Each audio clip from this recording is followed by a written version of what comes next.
ప్రకాష్, నేను, ఫ్రాన్సిస్, మరి కొంతమంది మేము ఒక టీమ్గా ఉండేవాళ్ళం.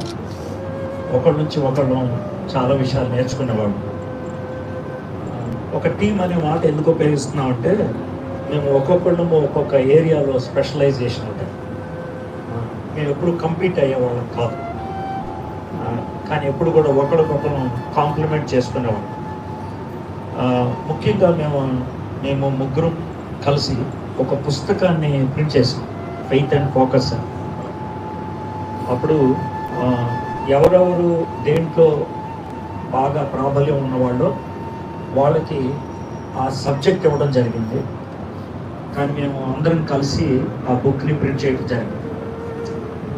ఎందుకని ఈ మాట చెప్తున్నాం అంటే, క్రిస్టియానిటీలో, క్రైస్తవత్వంలో కాంపిటీషన్కి అవకాశం ఉండదు, కాంప్లిమెంటారిటీ ఉంటుంది. అంటే ఒకరికొకరు మనం సహాయం చేసుకోవటం అనేది ఉంటుంది, కానీ ఒకళ్ళనొకళ్ళు పోటీ తత్వం అనేది ఉండేది కాదు.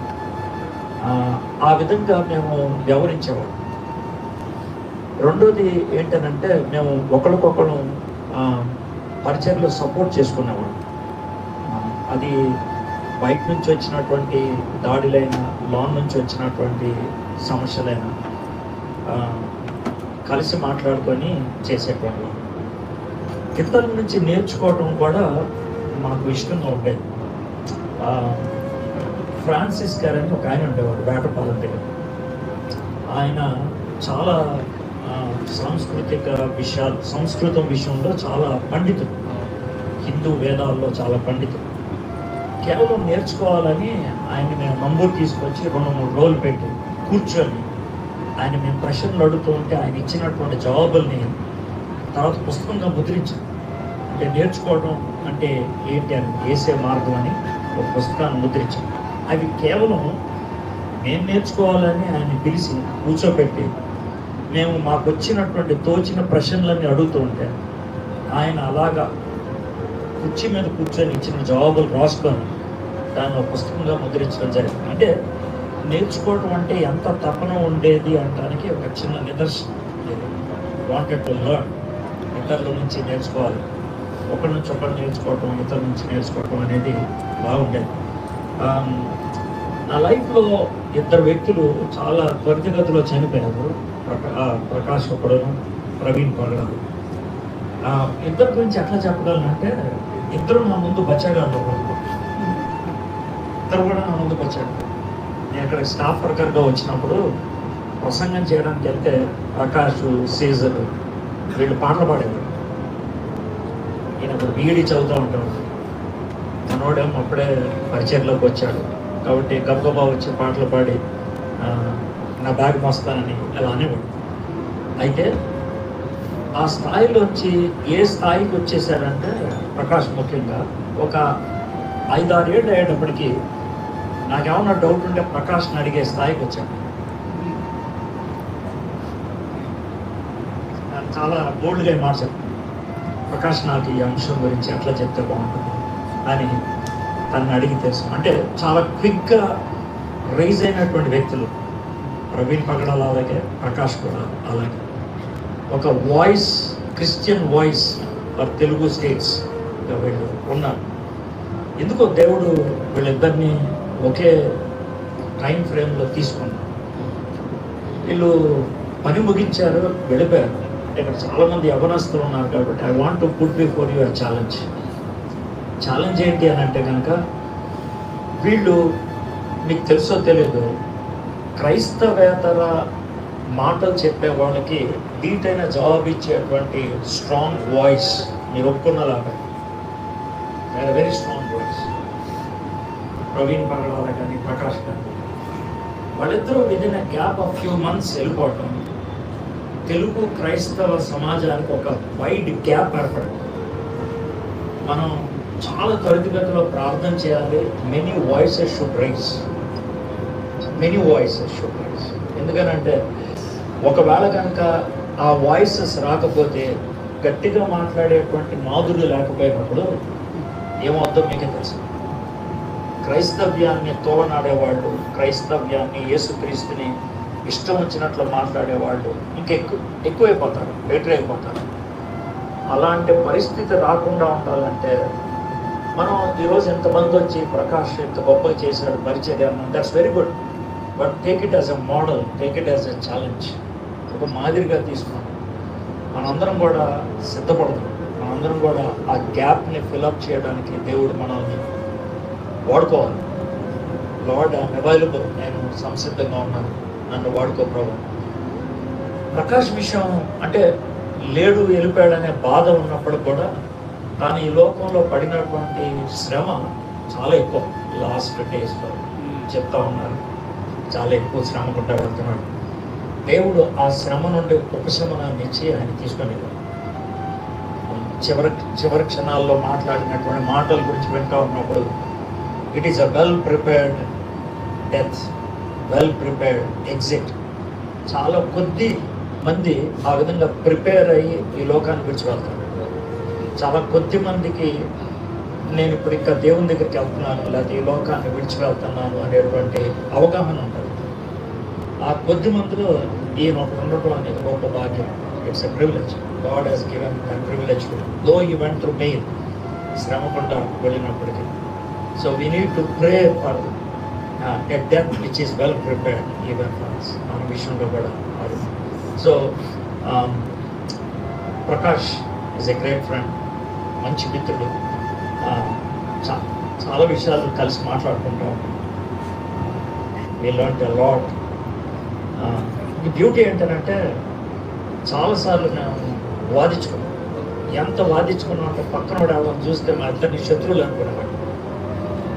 అంటే సబ్జెక్ట్ విషయాలు అలా వాదించుకుంటాం. నేను దేవుని వాక్యం విషయంలో ఒక పాసేజ్ గురించి ఎంత వాదించుకున్నామంటే మొహం ఎర్రగా అయిపోయి కొట్టుకుంటారేమో అనుకునేవాడు. But that is only related to topics, not to persons. అది కూడా మీకు ఎందుకు షేర్ చేస్తున్నానంటే దేవుని వాక్యాన్ని నేర్చుకోవాలి, సత్యాన్ని గ్రహించాలి, రాజీ పడకూడదు. అంటే ఏదో చెప్పారు కదా అని వినకూడదు, కన్విన్స్ అవ్వాలి. ఒప్పింపబడేటంత వరకు కూడా అంగీకరించాలి. ప్రజలు చాలామంది ప్రకాష్ని మొండోడు అంటారు, కానీ దానికి ఒక పాజిటివ్ సైడ్ ఉంది. ఏంటో పాజిటివ్ సైడ్ ఏంటంటే తాను గ్రహించేటంత వరకు, తాను అర్థం చేసుకునేటంత వరకు ఒప్పుకోడు. ఈ విల్ నాట్ యాక్సెప్ట్. ఇన్ఫ్యాక్ట్ క్రైస్తవులుగా ఆ ధోరణి ఉండడం అనేది అవసరం.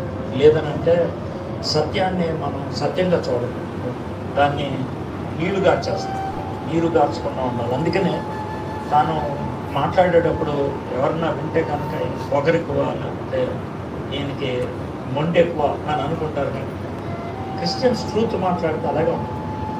రాజీ పడకుండా మాట్లాడగలిగే we can learn lot from this man. ఈ వ్యక్తి జీవితాల నుంచి మనం చాలా నేర్చుకోగలుగుతాం. చిన్న ప్రార్థన చేస్తాం. అదేమో మా ప్రభు ప్రకాశం బట్టి మీకు వందనాలు చెల్లిస్తున్నాం తండ్రి. తెలుగు రాష్ట్రాల్లో గత కొద్ది కాలంగా ప్రభు మీ స్వరంగా తను మీరు వాడుకున్నారు. మీకు వందనాలు చెల్లిస్తున్నాం ప్రభు. మీ బోరగా తను మీరు వాడుకున్నారు ప్రభు. మీకు వందనాలు చెల్లిస్తున్నాం. ఆయన అనేక విషయాల్లో ప్రభు క్రైస్తవుల్ని తోలనాడినప్పుడు, క్రైస్తవ సత్యాన్ని ప్రభా ప్రశ్నించినప్పుడు మొహమాటం లేకుండా, ఏమాత్రం ప్రభా జంకకుండా, ధైర్యంగా ప్రభా ఎలాంటి పరిస్థితులు వచ్చినా పర్లేదు అన్నట్లు నిలబడి మాట్లాడేటువంటి వ్యక్తుల్లో ప్రకాష్ని ఒకటిగా చేసుకొని వందనాలు చెల్లిస్తున్నాను. ఆయన తాను అనేక మందికి నేర్పించాడు. వెరిటాస్ ద్వారా అనేక మందికి తరబీదునిచ్చాడు. నేర్చుకున్నటువంటి ప్రతి ఒక్కరు ప్రభా ఆయన దాన్ని అభ్యసించడానికి, అవలంబించడానికి నేను కృప చూపించుకొని వచ్చినాం ప్రభా. సీజర్ను బట్టి, కిషోర్ను బట్టి, వాళ్ళ ఫ్యామిలీస్ని బట్టి మీ సన్నిలో ప్రార్థన చేస్తున్నాం ప్రభా. It's a great loss to them. ఆ గ్యాప్ ఇంకెవరు ఫిలప్ చేయలేరు ప్రభా, ఇంకెవరు ఫిలప్ చేయరు. ఆయన ప్రకాష్ యొక్క వైఫ్ గురించి ప్రార్థన చేస్తున్నాం ప్రభా. ఇట్స్ ఎ హ్యూజ్ గ్యాప్ ప్రభా. మీరు మరణం యొక్క ఆవేదనని మీరు అనుభవించి చూశారు. ఆయన ఒక చిన్న పాప చనిపోయినప్పుడు వెళ్ళి బతికించారు. నయీన్ అనే ప్రాంతంలో ప్రభా విధవరాలు కుమారుడు చనిపోయినప్పుడు కరుణించి మీరు తిరిగి లేపారు. లాజర్ చనిపోయినప్పుడు అల్టిమేట్ ప్రభా మీరు వెళ్ళి ఏడ్చారు. అది మాకు కంఫర్ట్ ఇస్తుంది ప్రభా. చావు ఎలాంటి ఎడబాటుని కలిగిస్తుందో, ఎలాంటి ఎమోషనల్ ట్రామా గుండా వెళ్తారో మీరు అనుభవించారు, కన్నీరు విడిచారు. కాబట్టి ప్రభా ఎవరు కూడా ఆదరించలేరు ప్రభా. మరణము మాకు ఇష్టమైనటువంటి వాళ్ళకి కలిగినప్పుడు మీరు తప్పించి తాత్వికంగా ప్రభా, మనసులో ప్రభా మరణం తర్వాత పునరుద్ధరణ ఉన్నది అని మేము నమ్మినప్పటికీ ద గ్యాప్ ఈస్ గ్యాప్ ప్రభా. ఆ గ్యాప్ని ఫుల్ఫిల్ చేయగలిగేది మీరు ఒక్కళ్ళే ప్రభా. మీరు సహాయం చేయమని అడుగుతున్నాను. ఇంతమంది ఇక్కడికి వచ్చి ఇలాగ చూసి వెళ్తూ ఉన్నప్పుడు ఇట్ స్పీక్స్ ప్రభా. ప్రకాష్ ఎంత పరిచయం చేశాడు, ఎంతమందికి ప్రభా నీ వాక్యాన్ని అందించాడు.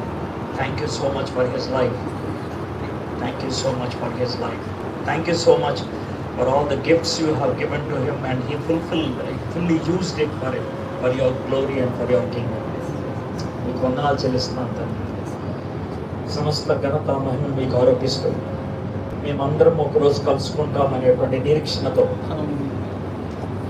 క్రైస్తవులంగా నాయన మేము ఒక వ్యక్తి మరణించినప్పుడు తిరిగి కలుసుకుంటాడనే నిరీక్షణ మాకుంది ప్రభు.